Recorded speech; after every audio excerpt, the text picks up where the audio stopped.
Welcome back, friends. It's Yvonne Davis, your traveling warrior astrologer. And today we're going to talk about the new moon in Scorpio.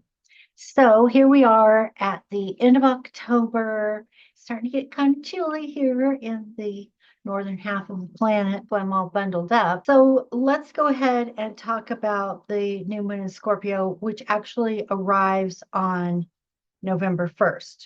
Okay, so I'm going to show you the chart and we'll talk about it. And then we also have to, of course, mention the fact that Mars will oppose Pluto at 29 degrees on November 3rd. So that's just 2 days after the new moon. So, of course, that's going to be part of the new moon energy. And also, that's 2 days before the election. So, of course, that energy is going to be embedded in the energy of that event.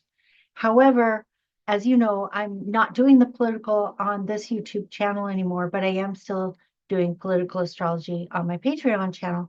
And in fact, we're going to have an election night party on Zoom. So if you'd like to join my astrology community and come to that election night party, then just come on over to Patreon. You can always find a link in the description box below. And it's only $5 per month and there's no commitment. So if you decide you just want to check it out for a month and then come to the party and then, that's enough for you, then that's fine, totally fine. Also, I'm still offering my end of year special. That's $99 for an hour-long reading, and you're welcome to buy as many as you want, and they're 100% transferable if you'd like to buy them as gifts. So again, just check out the link below. And there's also an email address in the description box below. So you can email me because I always respond to people, and there is an automatic scheduler that comes up when you pay. However, if for some reason it's not working for you or you don't receive the email, if it goes to your junk mail or whatever, just check out the email address below and get in touch with me. Okay? All righty. So let's go look at that new moon in Scorpio. All right. So this new moon is at 9 degrees of Scorpio, 35 minutes. And whatever house it's in for you, that is the area where something new will be coming in. However, you also have to take into account the opposition of Mars and Pluto because these two events are tied together. So what I mean by that is the new moon in Scorpio is co-ruled by Mars and Pluto, the two planets that are making the opposition within 48 hours of this new moon. So the new moon is ruled by Pluto and Mars, and they are in opposition at the time of this new moon. And that goes exact within 48 hours of the new moon, which is interesting as well because most astrologers will say that if you are planting new seeds of intention with the new moon, it's actually good to wait a couple of days until a little bit of light starts to come into the moon. So here we have 2 days after that new moon, some lights coming in, and the seed is planted with the Mars-Pluto opposition at 29 degrees. The 29th degree is a critical degree. It's basically saying, this is done, okay?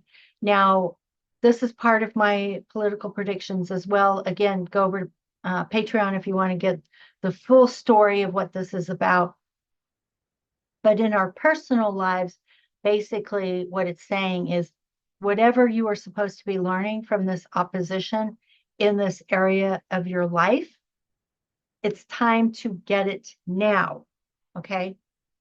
And if it's about relationships, because oppositions are often about relationships because you're balancing two things and they may appear in conflict with each other, but it's about learning to integrate the energy. So, if it's about money or if it's about relationships or career or anything else in your life, then it may feel like there's a conflict, but actually you need to learn how to integrate the energy, how to set boundaries, how to stand up for yourself, how to live fully in your power. Okay, that's what this is really about. Now, people who are able to take responsibility are able to empower themselves. That's the only way. It's literally impossible to empower yourself when the cause of your unhappiness or discomfort or dissatisfaction with a situation, a life, a relationship is always external to you. It's always someone else's fault, and you can't be happy. You don't feel good. You don't feel safe. You're not satisfied, but it's because of someone else, someone else's fault, and they have to change. They have to be the ones who change so you can be happy and feel safe. They're not going to change, unless they want to. And that usually we find that that's a pretty small percentage. But the problem is that we literally cannot empower ourselves until we take responsibility and say, I'm responsible for the situation. I'm responsible for my feelings about it. I'm the only one who can change. And that's what empowers you. Otherwise, the power is always outside of you because it's always about somebody else needing to change their behavior, and they probably won't. So that's the lesson that we're trying to learn here.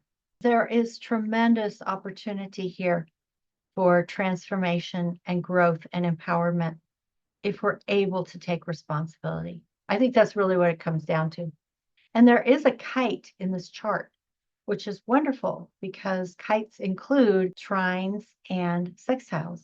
And this one has a grand water trine between Mars at 29 degrees of Cancer, Mercury at 28 degrees of Scorpio, and Neptune at 27 degrees of Pisces. And so basically what this is saying is if you're able to do the transformational work and take responsibility and empower yourself. Now, Mars is the warrior, so Mars takes the action. Without the action, there's no antidote. Action is the antidote to whatever needs to change. And Pluto is empowerment. Pluto is transformation and empowerment. So we take the action, we transform, we empower ourselves. We move toward our ideal, which is Neptune, and we have ideas. And we could actually have some pretty terrific breakthroughs in this transformation and the change in mind, like the new insights about how to transform, about how to change the situation, transform the self and change the situation because of the Mercury opposition to Uranus. So Pluto is in a trine to Uranus. This can bring tremendous breakthroughs. So this kite is just amazing with all the different trines and sextiles that create so much opportunity for change and transformation and empowerment and initiating something new that could really last a long time because it's in a trine to Saturn. So the new moon in Scorpio is in a trine to Saturn in Pisces. So again, wherever these placements are in your chart will tell you what you're looking at. If you're looking at change in your finances, improvement in your finances, or in a job or in a career, you could literally have some breakthroughs, but only if you are the one who are willing to take the reins, take responsibility, take action, and bring about that change. Sitting around and waiting isn't going to do it. I can assure you, this energy is action energy. The next opposition is Jupiter in Gemini opposite Venus. And this is an opposition that is truly beneficial because these are two benefics, so their energy is working together. The only possible negative is a little bit of overindulgence or over-optimism, like sliding into delusion, but that's okay because it's a positive delusion. Always say if you're going to be deluded, at least be positively deluded, because then you have this optimism about what you think is possible and what you're capable of doing. And with Jupiter in Gemini, you're going to have loads and loads of ideas, tremendous creativity. You're able to focus when it's retrograde a little better than when it's direct in Gemini.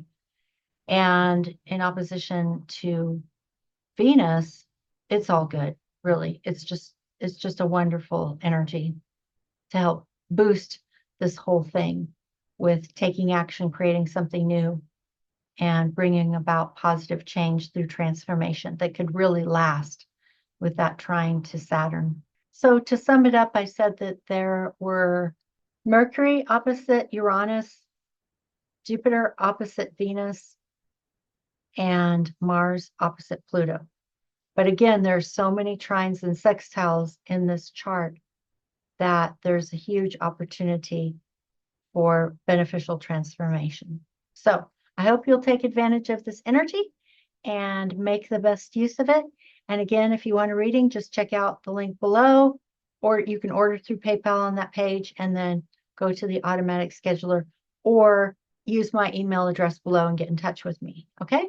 Also, once again, if you want to join us for the election night party on Zoom, just come on over, become a patron for even just 1 month. It's only $5. So I hope to see you there. All right. Talk to you soon. Bye-bye.